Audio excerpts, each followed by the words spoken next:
السلام علیکم ورحمۃ اللہ وبرکاتہ۔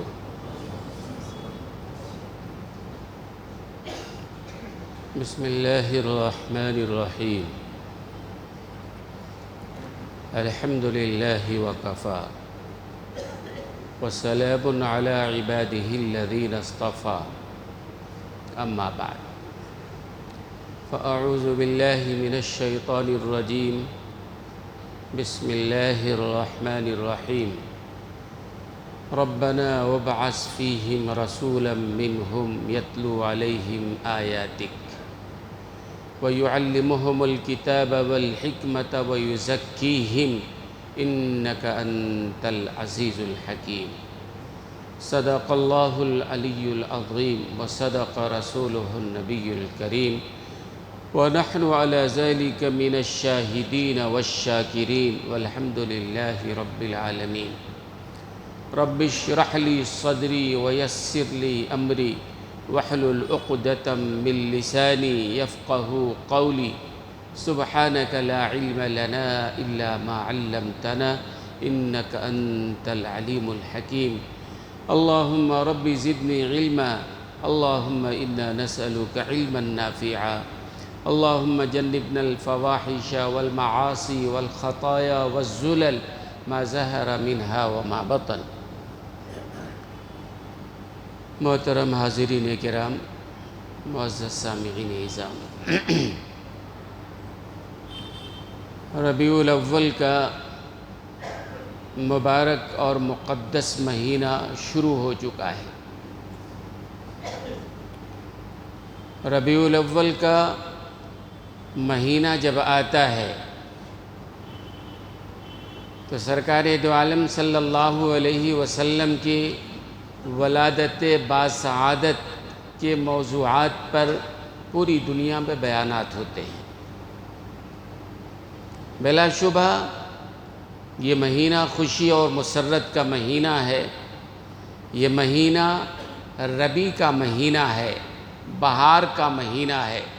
دنیا میں جو ظلمت چھائی ہوئی تھی، دنیا میں جو تاریکی چھائی ہوئی تھی، دنیا میں جو برائی اور معصیت چھائی ہوئی تھی، جناب رسول اللہ صلی اللہ علیہ وسلم تشریف لائے تو وہ ظلمت ختم ہوئی، تاریکی ختم ہوئی ہے، شریعت آئی ہے، تو خوشی کی بات تو ہے نا۔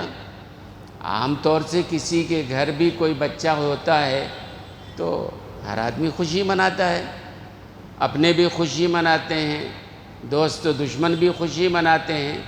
بچے کی ولادت پہ تو ہر آدمی خوشی مناتا ہے، اور پھر یہ ولادت تو امام الانبیاء جناب محمد الرسول اللہ صلی اللہ علیہ وسلم کی ہے، ظاہر خوشی اور مسرت کا موقع ہے۔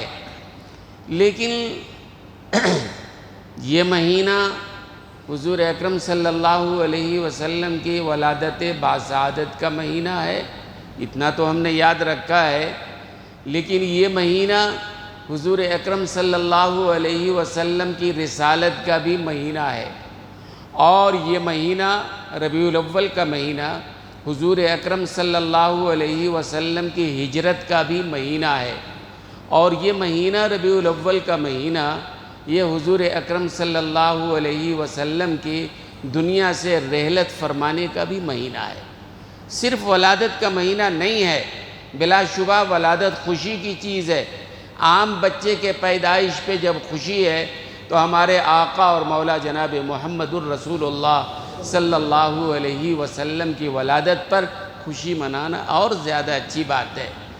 لیکن ولادت میں خوشی تو ہے، سیرت نہیں ہے۔ ولادت میں حضور اکرم صلی اللہ علیہ وسلم فلاں تاریخ کو پیدا ہوئے، فلاں دن پیدا ہوئے، فلاں وقت پیدا ہوئے، فلاں جگہ پیدا ہوئے، یہی کوئی بیان کرے گا نا۔ اس میں اپنانے والی کوئی چیز نہیں ہے۔ ولادت کے باب میں اپنانے والی چیز کوئی نہیں ہے۔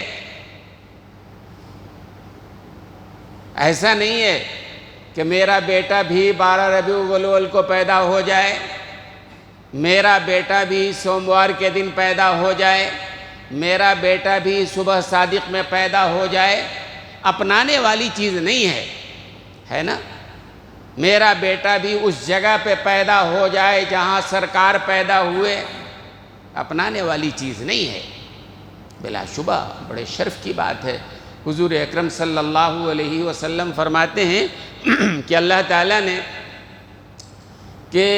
تبارک و تعالیٰ نے حضور اکرم صلی اللہ علیہ وسلم کی ولادت سے پہلے کہتے ہیں کہ ہمارے اسلاف، ہمارے انساب سب سے دنیا میں سب سے زیادہ پاکیزہ، اسلاف یعنی جو دادا پردادا، یعنی حضرت عبداللہ سے لے کر حضرت آدم علیہ السلام جن کے اسلاف میں رہیں، جو اسلاف رہیں، بالکل پاکیزہ محسنین اور محسنات۔ اور ایسے ہی حضور اکرم صلی اللہ علیہ وسلم کی والدہ حضرت آمنہ سے لے کے حضرت حوا علیہ السلام تک جتنی بھی خواتین آئی ہیں بالکل پاکیزہ، نبی کا یہ سلسلہ ہے نا، بالکل محسنین محسنات کا ہے۔ اور پھر اتنا ہی نہیں، پھر اس کے آگے اللہ تبارک و تعالیٰ نے کیا کیا کہ اللہ تبارک و تعالیٰ نے خاندان کو منتخب کیا کہ ہمارا نبی پہلی بات تو ایسے اسلاف اور ایسے ارحام میں پیدا کیا جو دنیا میں سب سے زیادہ پاکیزہ، حضرت آدم سے لے کر حضرت عبداللہ تک اور حضرت آمنہ سے لے کے حضرت حوا تک درمیان میں جتنے بھی سلسلے میں ہیں وہ سب کے سب پاکیزہ محسنین اور محسنات ہیں۔ اور دوسری بات حضور اکرم صلی اللہ علیہ وسلم فرماتے ہیں کہ اللہ نے جو انتخاب کیا قبیلے کا، وہ بھی قبیلہ، بھئی کس قبیلے میں پیدا ہو، تو اللہ نے نبیوں کے قبیلے کو منتخب فرمایا کہ ہمارا آخری نبی امام الانبیاء جو پیدا ہوگا اس قبیلے میں پیدا ہوگا جو دنیا کی تمام قبائل میں سب سے افضل و اعلیٰ ہوگا۔ تو انبیاء کے قبائل کو منتخب کیا، اور انبیاء کے قبائل میں بھی حضرت ابراہیم خلیل اللہ کے خاندان کو منتخب کیا، اور حضرت ابراہیم خلیل اللہ کے 2 صاحبزادے تھے، حضرت اسماعیل، حضرت اسحاق، تو اللہ نے حضرت اسماعیل کے خاندان کو منتخب کیا ہے۔ اور پھر حضرت اسماعیل کے خاندانوں میں بنو کنانہ ہے، اس کو منتخب کیا ہے۔ بنو کنانہ میں قریش کو منتخب کیا ہے، قریش میں بنو ہاشم کو منتخب کیا ہے، بنو ہاشم میں حضرت عبد المطلب کو منتخب کیا ہے، اور حضرت عبد المطلب کے 10 بیٹے تھے، اس میں حضرت عبداللہ کو منتخب کیا ہے۔ تو اس طرح حضور اکرم صلی اللہ علیہ وسلم کے آباء و اجداد کا بھی اللہ نے انتخاب کیا ہے۔ پھر جگہ دنیا میں جتنے مقامات ہیں، پوری دنیا میں سب سے افضل جگہ وہ ہے جہاں اللہ کا گھر کعبۃ اللہ ہے۔ اللہ تبارک و تعالیٰ نے اپنے نبی اور اپنے محبوب کے پیدائش کے لیے اس علاقے کو منتخب کیا ہے جو زمین کے اعتبار سے سب سے افضل، اعلیٰ، بلند و بالا ہے۔ مکۃ المکرمہ کو منتخب فرمایا۔ آباء و اجداد بالکل پاکیزہ، خاندان بالکل پاکیزہ، نبیوں والا، اور تمام قبائل پاکیزہ، جگہ پاکیزہ۔ آگے آپ بڑھتے چلے جائیے، حضور اکرم صلی اللہ علیہ وسلم کی ولادت کا وقت پاکیزہ، دن پاکیزہ، مہینہ پاکیزہ، ہر چیز ہر اعتبار سے اللہ نے اپنے نبی کو بہتر سے بہتر۔ لیکن میں یہ عرض کرنا چاہتا ہوں دوستوں اور بزرگوں کہ ایک تو ولادت النبی ہے، ربیع الاول کے مہینے میں ہے، تذکرہ کرنا چاہیے، میں بھی تذکرہ کر رہا ہوں، لیکن اسی ربیع الاول کے مہینے میں رسالت بھی ہے۔ 40 سال کے بعد آپ کی عمر مبارک جب 40 سال ہوئی ہے تو آپ صلی اللہ علیہ وسلم نے رسالت کا اعلان فرمایا ہے۔ نبی بنانے کا فیصلہ تو عہد میثاق میں ہو گیا تھا، وَإِذَا أَخَذَ اللَّهُ مِيثَاقَ النَّبِيِّينَ، تمام دنیا کے انبیاء کے آنے سے پہلے اللہ نے ایک عہد میثاق لیا تھا تمام نبیوں کو جمع کر کے۔ وہیں طے ہو گیا تھا کہ محمد الرسول اللہ صلی اللہ علیہ وسلم کو آخری نبی بنایا جانا طے ہو گیا تھا۔ لیکن دنیا میں جو آپ تشریف لائے ہیں، آپ کی رسالت دنیا میں جو ظاہر ہوئی ہے، وہ ربیع الاول کے مہینے میں 40 سال کی عمر مبارک ہوئی ہے، تو آپ نے رسالت کا اعلان فرمایا ہے۔ پھر اس کے بعد آپ نے جب رسالت کے اعلان فرمایا ہے تو مشکلات، مسائل، تکالیف، صدمے اور مکے کے لوگوں نے آپ پر مظالم ڈھائے ہیں، اور پھر موقع آیا کہ اللہ نے ہجرت کا حکم دیا ہے، ٹھیک ہے، اپنے وطن مکہ کو چھوڑ کے آپ مدینہ منورہ چلے جائیں۔ وہ جس مہینے میں ہجرت فرمایا وہ مہینہ بھی کون سا مہینہ ہے؟ ربیع الاول کا مہینہ ہے۔ اور پھر ہجرت کے بعد 10 سال آپ مدینہ منورہ میں تھے، اور جب اللہ کے پاس جانے کا وقت آیا ہے تو رحلت کا جو مہینہ ہے اللہ نے وہ بھی ربیع الاول کو بنایا ہے۔ ولادت، رسالت، ہجرت، رحلت، سب کا تعلق ربیع الاول کے مہینے سے ہے، تو معلوم ہوا کہ یہ مہینہ تمام مہینوں میں افضل ہے، اس کی بڑی اہمیت ہے، بڑا مقام و مرتبہ ہے۔ علماء نے لکھا ہے کہ زیادہ سے زیادہ درود شریف پڑھنا چاہیے۔ درود شریف پڑھنا، وہ تو مسئلہ آپ جانتے ہوں گے کہ بھئی ایک مرتبہ زندگی میں درود پڑھنا یہ تو فرض ہے، چونکہ اللہ نے قرآن کریم میں کہا ہے مسلمانوں درود پڑھو، تو زندگی میں ایک بار درود پڑھنا فرض ہے۔ اور کسی مجمع میں بیان ہو، حضور کا نام آئے پہلی بار تو واجب ہے، اور اس کے بعد جتنی بار نام نامی آئے بار بار پڑھنا جو ہے مستحب ہے۔ جب کبھی حضور اکرم صلی اللہ علیہ وسلم کا نام آئے درود پڑھنا چاہیے۔ لمبا درود نہیں پڑھ سکتے ہیں، صلی اللہ علیہ وسلم، مختصر درود، بہرحال یہ افضل ہے۔ اور ایسے ہی علماء نے لکھا ہے، ہم کو تو فرائض یاد نہیں ہے، علماء نے لکھا ہے زندگی میں بہت سارے فرائض ہیں، بھئی کلمہ ہے، نماز ہے، روزہ ہے، حج ہے، زکوٰۃ ہے، یہ 5 تو ہم نے یاد رکھا ہے، لیکن 5 کے بنیادی مسائل یاد نہیں رکھے ہیں۔ نماز ہے، نماز میں 14 فرائض ہیں، بہت کم لوگ ہیں جن کو یاد ہوگا، حالانکہ بغیر اس فرض کے اگر ایک بھی چھوٹ جائے تو نماز فاسد ہو جاتی ہے، نماز ہونے کا سوال ہی نہیں ہے۔ ایسے ہی علماء نے لکھا ہے کہ حضور اکرم صلی اللہ علیہ وسلم کے آباء و اجداد کے نام کو یاد رکھنا یہ بھی ضروری اور لازم ہے۔ کم سے کم 4 پشت علماء نے لکھا ہے، 4 پشت تک نام یاد رکھنا یہ ہر مسلمان کے لیے ضروری ہے۔ آپ خود بھی یاد کیجئے، اپنے بچوں کو یاد کرائیے۔ بھئی حضور اکرم صلی اللہ علیہ وسلم کے والد محترم کا نام کیا تھا؟ بولیے آپ لوگ بھی کچھ۔ عبداللہ۔ ان کے والد کا نام کیا تھا؟ عبد المطلب تھا۔ ان کے والد کا نام کیا تھا؟ ہاشم۔ ان کے والد کا نام کیا تھا؟ عبد مناف۔ یہ 4 پشتوں تک علماء نے کہا یاد رکھنا چاہیے۔ محمد ابن عبداللہ ابن عبد المطلب ابن ہاشم ابن عبد مناف، یہ 4 پشت مسلمان کے لیے ضروری ہے۔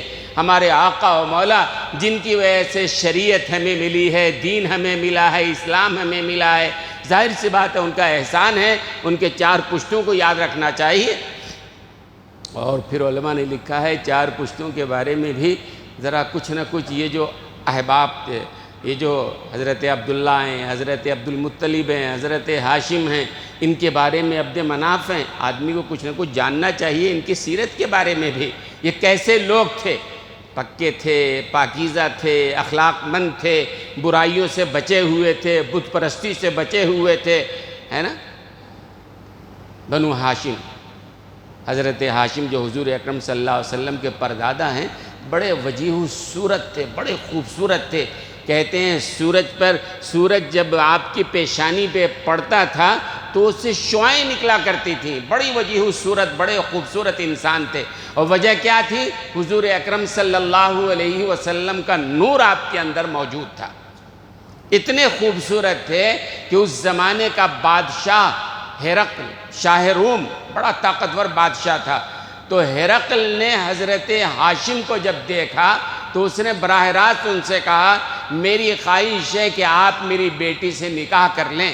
مقصد یہ تھا اتنا حسین، اتنا خوبصورت انسان جس کے چہرے سے شعائیں نکلتی ہوں، وہ تو جناب رسول اللہ صلی اللہ علیہ وسلم آپ کے صلب میں ہیں، اس کی شعائیں تھیں، تو وہ چاہتا تھا کہ نکاح کر لیں۔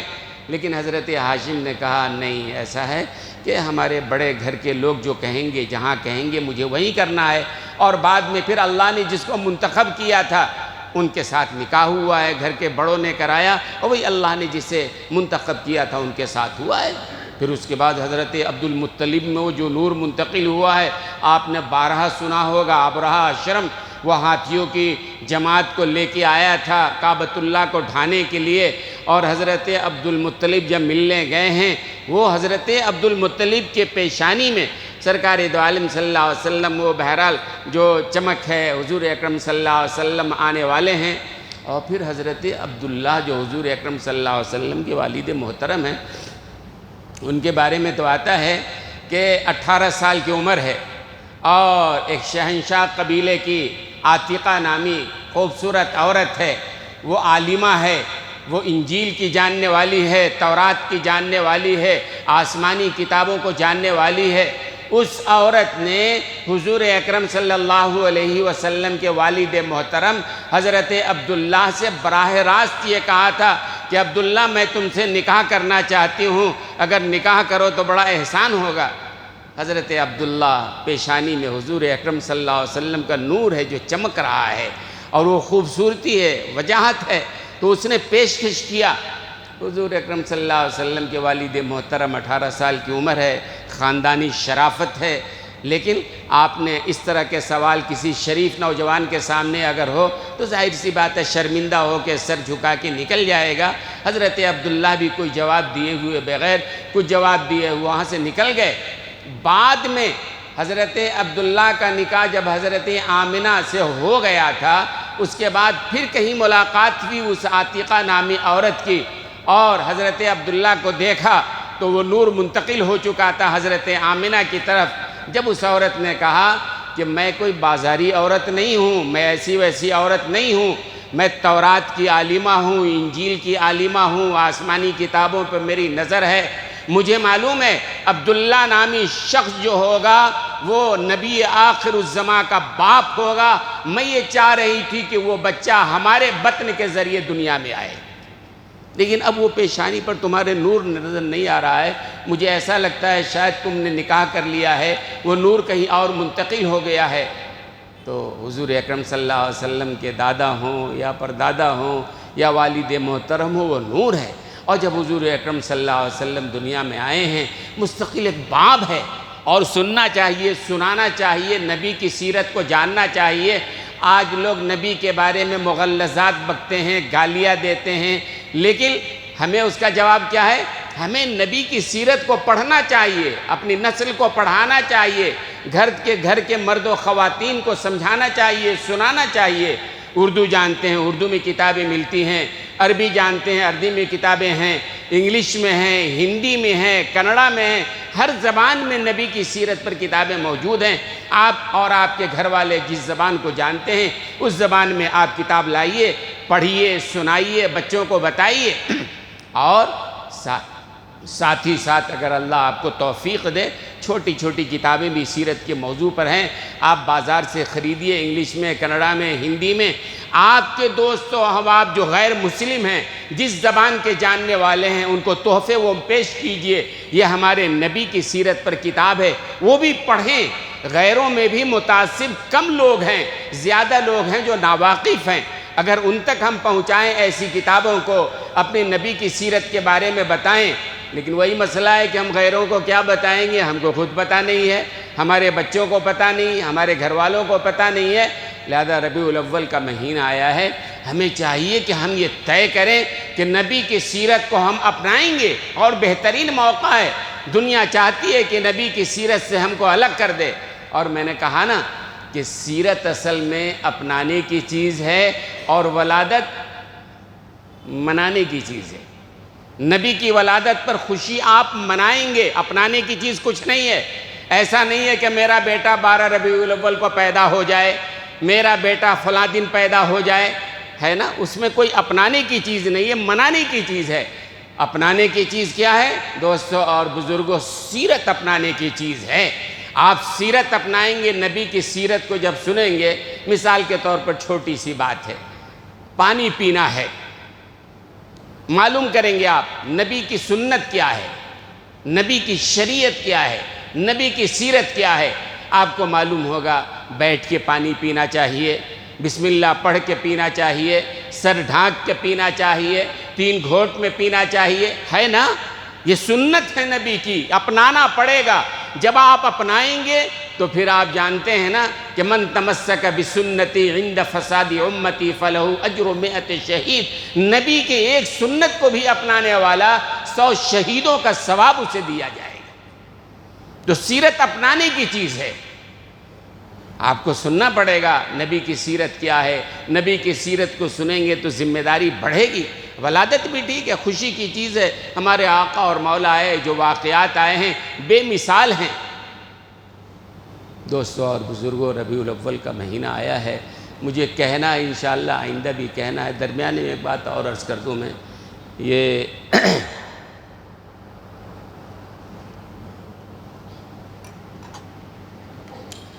آج کے جو حالات ہیں، پورے ملک کے جو حالات ہیں، مسلمانوں کے لیے جو مشکلات ہیں، آپ حضرات تو واقف ہیں نا، اخباروں میں آ رہا ہے مسلمان مختلف محاذوں پہ پریشان کیا جا رہا ہے، مختلف طریقے سے ان کو پریشان کیا جا رہا ہے۔ آپ جانتے ہیں، تفصیلات کی ضرورت نہیں ہے۔ ہمیں کیا کرنا چاہیے؟ حضرت مولانا خلیل الرحمن صاحب سجاد نعمانی دامت برکاتہم نے ایک بیان جاری فرمایا ہے، بڑے عالم ہیں، اور ظاہر سی بات ہے ہم جو کر سکتے ہوں عملی طور پر وہ کام کرنا چاہیے۔ ہمارا کوئی بھائی اگر بلا وجہ مظلوم بنا ہوا ہے، ہمارا کوئی بھائی بلا وجہ قیدوں میں پڑا ہوا ہے، اور یہ جو کہتے ہیں نا، مثال دیتے ہیں کہ مسلمانوں کی آبادی کم ہے، جیلوں میں مسلمان بہت زیادہ ہیں، اپنی آبادی سے بڑھ کے مسلمان جیلوں میں ہیں۔ کل ہی ایک رپورٹ دیکھ رہا تھا، بلا شبہ مسلمان اپنی آبادی سے بڑھ کے جیلوں میں ہیں، لیکن اتنی بات اور لگا لو، بے قصور مسلمان جیلوں میں بند ہیں۔ سب کو بے قصور نہیں کہتے ہیں، ہزاروں کی تعداد میں مسلمان بند ہیں، اس میں بہت سارے ایسے لوگ ہیں جو بے قصور ہیں، ان کے پاس پیسے نہیں ہیں، ان کے پاس ذرائع نہیں ہیں، مقدمہ لڑ سکیں، باہر آ سکیں۔ بہرحال مشکلات ہیں مسلمانوں کے لیے، اسی لیے میں ہر قدم سوچ سمجھ کے اٹھانا ہے۔ ہمارا کوئی قدم جو ہے وہ قانون کے خلاف نہ ہو، سوچ سمجھ کے بہرحال اپنے بھائی کا ساتھ دینا ہے، اور جو مشکلات میں پھنسے ہیں ان کے لیے عملی طور پر جو ہم کر سکتے ہوں ہمیں کرنا چاہیے، ہمارے ایمان کا تقاضا ہے۔ ایک بات، دوسری بات یہ کہ دعا میں تو ہمارا کچھ خرچ نہیں ہوتا ہے نا بھائی، دعا تو کر سکتے ہیں نا۔ ایک ہمارا مسلمان بھائی ہے، پریشان ہے، ایک مسلمان ہے، ظاہر سی بات ہے کسی گھر کا کوئی آدمی، کوئی نوجوان اگر سلاخوں کے پیچھے جاتا ہے، پورا گھر تباہ ہو جاتا ہے، پورے گھر کا سکون چین، پورا خاندان پریشان، مالی اعتبار سے پریشان، غریب ہیں تو اور زیادہ پریشان، تباہ و برباد ہو جاتا ہے نا۔ بھائی عملی طور پر نہیں اگر ہم کچھ کر سکتے ہیں، دعا تو کر سکتے ہیں نا۔ لہذا حضرت فرماتے ہیں کہ آج کے حالات میں ہمیں قنوت نازلہ پڑھنا چاہیے۔ یہ قنوت نازلہ مساجد کے ائمہ پڑھیں گے، جماعت کے ساتھ نمازیں ہوتی ہے، اور فجر کی نماز میں جو ہے وہ قنوت نازلہ پڑھی جاتی ہے۔ پہلے بھی پڑھا ہوگا آپ نے کہ دوسری رکعت میں رکوع سے کھڑے ہونے کے بعد سجدے میں جانے سے پہلے ہاتھ چھوڑ کر وہ ایک دعا ہے قنوت نازلہ کے نام پر، اللہم اہدنا فیمن ہدیت، بڑی جامع دعا ہے، اور یہ دعا جناب رسول اللہ صلی اللہ علیہ وسلم نے تعلیم فرمائی ہے، اور ایسے مشکل حالات میں پڑھنے کی آپ نے تعلیم فرمائی ہے۔ بھئی دعا تم کر سکتے ہیں نا۔ تو ائمہ مساجد اور ذمہ داران مساجد یہ طے کریں کہ بہرحال وہ قنوت نازلہ اپنی مسجدوں میں پڑھیں، اللہ تعالیٰ سے دعا مانگیں، اللہ کے سامنے روئیں، گڑ گڑائیں۔ یہ تو قنوت نازلہ کی بات ہوئی۔ دوسری بات حضرت فرماتے ہیں ہر مسلمان مرد و عورت کو، وہ جماعت سے نماز پڑھ رہا ہو، عورتیں گھر میں نماز پڑھ رہی ہیں، بہت سارے مرد ہیں گھر میں نماز پڑھ رہے ہیں، تنہا نماز پڑھ رہے ہیں، ایسے تمام مسلمانوں کے لیے حضرت فرماتے ہیں کہ 7 بار ہر نماز کے بعد، فجر پڑھ لیا آپ نے، 7 بار جو ہے یہ دعا پڑھیے، حسبنا اللہ و نعم الوکیل نعم المولا و نعم النصیر۔ بڑی جامع دعا ہے، قرآن کریم کی ہے، اور رسول اللہ صلی اللہ علیہ وسلم نے تعلیم فرمایا ہے، اور امت کے اکابرین نے ہمیشہ اس پر عمل کیا ہے۔ تو آج کے مشکل دور، مشکل حالات میں ہم اپنے بھائیوں کے لیے اتنا نہیں کر سکتے ہیں، بھائی نماز کے بعد 7 بار حسبنا اللہ و نعم الوکیل نعم المولا و نعم النصیر، اور 7 بار وہ دعا اللہم انا نجعلک فی نحورہم ونعوذ بک من شرورہم۔ یہ دعا 7 بار حسبنا اللہ و نعم الوکیل اور 7 بار انا نجعلک فی نحورہم ونعوذ بک من شرورہم، یہ دعا 7 بار پڑھ کر، مشکل سے میں سمجھتا ہوں 2 منٹ کا وقت لگے گا، 3 منٹ کا وقت لگے گا، 7 بار پڑھ کے اللہ سے دعا فرمائیے، اے اللہ ہمارے ملک میں امن و امان قائم فرما، اور یہ جو مشکلات ہمارے لیے قدم قدم پر ہیں ان مشکلات کو دور فرما، اس لیے کہ ہمارا ایمان ہے، ہمارا عقیدہ ہے کہ اللہ کے چاہے بغیر کچھ نہیں ہوتا ہے، وہی ہوتا ہے اس کائنات میں جو اللہ چاہتے ہیں، اور ہمارے لیے مشکلات ہیں، اس کا مطلب اللہ ہم سے ناراض ہیں ہماری بدعملیوں کی وجہ سے، ہماری کوتاہیوں کی وجہ سے، تو ہمیں توبہ بھی کرنا چاہیے اور اللہ سے دعا کرنا چاہیے، اے اللہ حالات کو درست کر دیجئے، اور مسلمانوں کے لیے اور دوسروں کے لیے اللہ حالات اچھا کر دیجئے، یہ دعا۔ تو ایک تو قنوت نازلہ، ذمہ دارانہ مساجد، ائمہ مساجد مل کے طے کریں، حضور اکرم صلی اللہ علیہ وسلم نے مشکل گھڑی میں پڑھا ہے، علماء نے اس پر عمل کیا ہے، لہذا شروع کرنا چاہیے، اور پھر انفرادی طور پر ہر آدمی جو ہے وہ 7 بار دونوں دعا پڑھ کر کے اللہ کے سامنے روئے، گڑ گڑائے، دعا مانگے، یہ کرنا چاہیے دوستوں اور بزرگوں۔ اس کے بعد محترم بزرگوں اور عزیز دوستوں، یہ آج کا جمعہ جو ہے ربیع الاول کا پہلا جمعہ ہے، حضور اکرم صلی اللہ علیہ وسلم کی ولادت باسعادت کا مہینہ ہے۔ میں یہ عرض کرنا چاہتا ہوں کہ حضور اکرم صلی اللہ علیہ وسلم خود آئے ہیں یا کسی نے مانگ کے لیا ہے؟ خود آئے ہیں یا کسی نے مانگ کے لیا ہے؟ علماء نے لکھا ہے حضرت آدم علیہ السلام خود آئے ہیں، حضرت نوح علیہ السلام خود آئے ہیں، حضرت موسیٰ علیہ السلام خود آئے ہیں، حضرت زکریا علیہ السلام خود آئے ہیں، حضرت یحییٰ علیہ السلام خود آئے ہیں، مگر قربان جائیے جناب محمد الرسول اللہ صلی اللہ علیہ وسلم پر خود نہیں آئے ہیں، بلکہ حضرت ابراہیم علیہ السلام نے اللہ سے مانگ کے لیا ہے۔ روایتوں میں آتا ہے حضور اکرم صلی اللہ علیہ وسلم فرماتے ہیں کہ انا ثمرۃ دعوت ابی ابراہیم، میں اپنے باپ، میں اپنے والد ابراہیم کی دعاؤں کا ثمرہ ہوں۔ حضرت ابراہیم علیہ السلام نے انعام کے طور پر، صلہ کے طور پر جناب رسول اللہ صلی اللہ علیہ وسلم کو مانگا ہے، اور حضرت ابراہیم علیہ السلام کو بھی یوں ہی مفت میں نہیں مل گئے تھے، بلکہ سخت ترین امتحان سے اللہ نے گزارا ہے، اور اتنے سخت ترین امتحان سے گزارا ہے کہ امتحان لینے والے نے امتحان لینے میں حد کر دی، تو پھر امتحان دینے والے نے بھی امتحان دینے میں حد کر دی۔ جتنے سوالات تھے تمام سوالات کا صحیح جواب اور عملی طور پر اس سے گزرے حضرت ابراہیم علیہ السلام۔ اگر دیکھیں گے تو 5 امتحانات تھے، اللہ امتحان لیتے رہے، حضرت ابراہیم علیہ السلام امتحان دیتے رہے، اور جب تمام امتحان میں کامیاب ہو گئے تو حضرت ابراہیم علیہ السلام نے انعام مانگا ہے۔ ہمارے یہاں بھی بچہ امتحان میں کامیاب ہو جاتا ہے، اپنے بڑوں سے انعام مانگتا ہے، حضرت ابراہیم علیہ السلام امتحان دیتے رہے، 5 پرچے میں امتحان دیا، 100% کامیابی عطا کی۔ اس کے بعد اللہ سے مانگا، اے اللہ آپ نے امتحان لیا، میں امتحان دیتا رہا، اب اس کے بدلے میں ہمیں انعام اور صلہ چاہیے، اور انعام بھی ایسا مانگا جو اللہ کے خزانے میں نادر ہیرا ایک ہی تھا، اے اللہ وہ انعام دیجئے، ربنا وابعث فیہم رسولا منہم، اے اللہ وہ رسول جناب محمد الرسول اللہ صلی اللہ علیہ وسلم کے لیے دعا مانگی ہے، لیکن اس دعا سے پہلے جو امتحان دیا ہے، اللہ اکبر، حضرت ابراہیم علیہ السلام مسلسل امتحان۔ سب سے پہلا امتحان کیا ہوا ہے؟ عام طور سے ہمارے ہاں یہ ہوتا ہے کہ باپ کا جو کام ہوتا ہے بیٹا کا وہی کام ہوتا ہے، عام طور سے یہ ہوتا ہے۔ باپ اگر ڈاکٹر ہے عام طور سے بیٹا ڈاکٹر ہے، باپ اگر مولوی ہے بیٹا مولوی ہے، باپ اگر تاجر ہے بیٹا تاجر ہے، باپ کہیں ملازم ہے بیٹا ملازم ہے، عام طور سے یہی ہوتا ہے نا۔ باپ اگر پیر ہے بیٹا بھی پیر بن جاتا ہے، جانشی بن جاتا ہے، یہی ہوتا ہے نا عام طور سے۔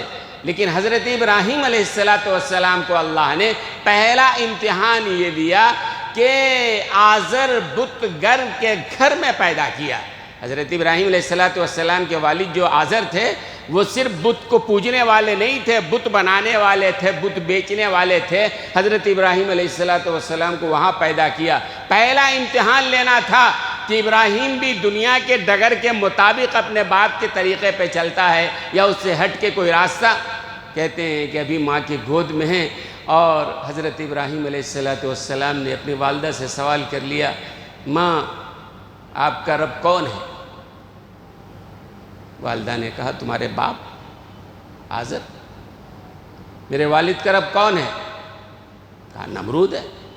حضرت ابراہیم ابھی بچے ہیں، اچھا نمرود کا رب کون ہے؟ ماں نے سنا تو سناٹے میں آ گئی، ارے وہ تو خود رب ہے، اگر یہ سوال کیا جائے اس کا رب کون ہے، نہ تم کو زندہ رہنے دے گا، نہ ہم کو زندہ رہنے دے گا، نہ تمہارے باپ کو زندہ رہنے دے گا، آئندہ یہ سوال مت کرنا۔ شام کو آزر گھر آیا اور حضرت ابراہیم علیہ السلام کی والدہ گھر میں اداس بیٹھی ہے، پوچھا کیا ہوا؟ کہا کہ آج میرے بیٹے ابراہیم نے وہ سوال کیا ہے کہ بڑے سے بڑا عقل مند انسان بھی سوال نہیں کر سکتا ہے، میں پریشان ہوں۔ کیا سوال کیا؟ ماں نے تفصیل بتایا۔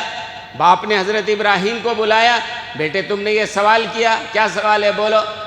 ابا جان آپ کا رب کون ہے؟ کہا نمرود ہے۔ نمرود کا رب کون ہے؟ کہا بیٹے آئندہ مت بولنا ورنہ پورے خاندان کو تباہ و برباد کر دیا جائے گا۔ اگر نمرود نے سن لیا کہ اس کا رب کون ہے تو پھر آگے خیریت نہیں ہے۔ حضرت ابراہیم علیہ السلام نے کہا کہ آپ کا نمرود جو رب ہے نہ جانے کب سنے گا، میرا رب تو ابھی اسی وقت سن رہا ہے۔ وَإِذْ قَالَ لِأَبِيهِ مَا تَعْبُدُونَ، باپ سے کہنے لگے ابا جان ارے ایسی چیز کو کیوں رب مانتے ہو، ایسے کو کیوں خدا مانتے ہو جو سننے کے قابل ہے نہ سمجھنے کے قابل ہے، اس کے اوپر مکھی آ جائے تو بھگانے کے قابل نہیں ہے، ایسے کو رب کیوں مانتے ہو؟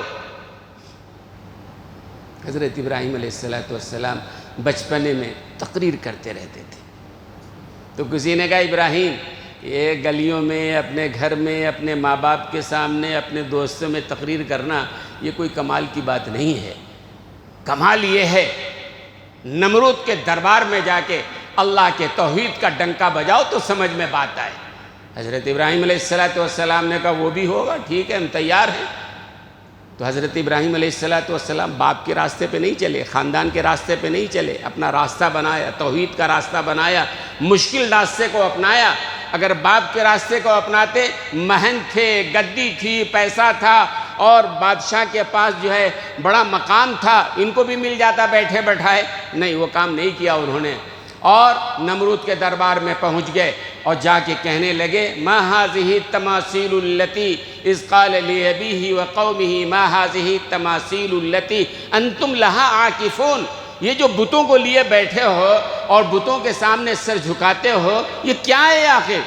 تو ان لوگوں نے کہا قالوا وجدنا آباءنا لها عابدین، کہ ہم نے ہمارے ماں باپ کو انہی کی عبادت کرتے ہوئے دیکھا ہے۔ تو حضرت ابراہیم علیہ السلام نے دو ٹوک لفظوں میں کہا لقد کنتم انتم وآباؤکم فی ضلال مبین، تم بھی، تمہارے ماں باپ بھی، تمہارے آباء و اجداد بھی گمراہ تھے، گمراہی میں پڑے ہوئے تھے، لہذا ان کی اتباع نہیں ہو سکتی ہے۔ تو غصہ آیا نمرود کو، ہمارے معبودوں کو یہ کہہ رہا ہے۔ تو نمرود نے کہا کہ ابراہیم میں ابھی تم کو سزا دیتا، آپ کو میں نے ذمہ داری دیا یاد ہے کیا ہے؟ ہو گیا ہے ٹھیک۔ تو غصہ آیا، اسی وقت چاہتا تو جلا دیتا، کہا نہیں تمہاری جوانی پہ ترس آتا ہے، جاؤ سوچنے کا موقع دیتے ہیں، سوچ لو، یا تو میری خدائی کو مانو یا پھر نتیجے کے لیے تیار رہو۔ حضرت ابراہیم پرواہ نہیں، ٹھیک ہے جو کرنا ہے کر لو، دیکھیں گے کیا ہوگا۔ پھر انہی دنوں میں یہ ہوا کہ ان کا ایک میلہ لگتا تھا، اس میلے میں پوری قوم جاتی تھی، نمرود بھی جاتا تھا، سارے لوگ گئے۔ حضرت ابراہیم سے کسی نے کہا کہ تم بھی میلے میں چلو۔ حضرت ابراہیم نے اس آدمی سے کہا تم اپنے میلے میں جاؤ، ہم تمہارے خداؤں کا میلہ کرنے والے ہیں۔ ساری قوم چلی گئی میلے میں۔ حضرت ابراہیم علیہ السلام نے کلہاڑا لیا اور وہ رب باڑے میں، رب باڑا کہیں گے، رب لکڑی کا خدا ہے اور تانبے کا خدا ہے، چاندی کا خدا ہے، سونے کا خدا ہے، خدا ہی خدا، رب باڑا ہے۔ حضرت ابراہیم علیہ السلام نے کسی کے ناک توڑے، کسی کے ہاتھ توڑے، کسی کے پاؤں توڑے، اور کلہاڑی جو ہے بڑے، سب سے بڑا جو ان کا تھا نا خدا، اس کے کندھے پہ رکھ دیا۔ اب پوری قوم میلے سے لوٹ کے آئی، بادشاہ کا حکم ہے جاؤ جا کے سلام کر کے آؤ۔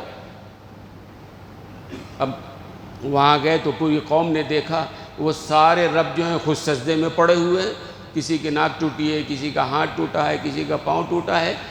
ظاہر غصہ آنا تھا، بادشاہ کو غصہ آیا، بھئی کس نے یہ کام کیا ہے، کون کرنے والا ہے یہ؟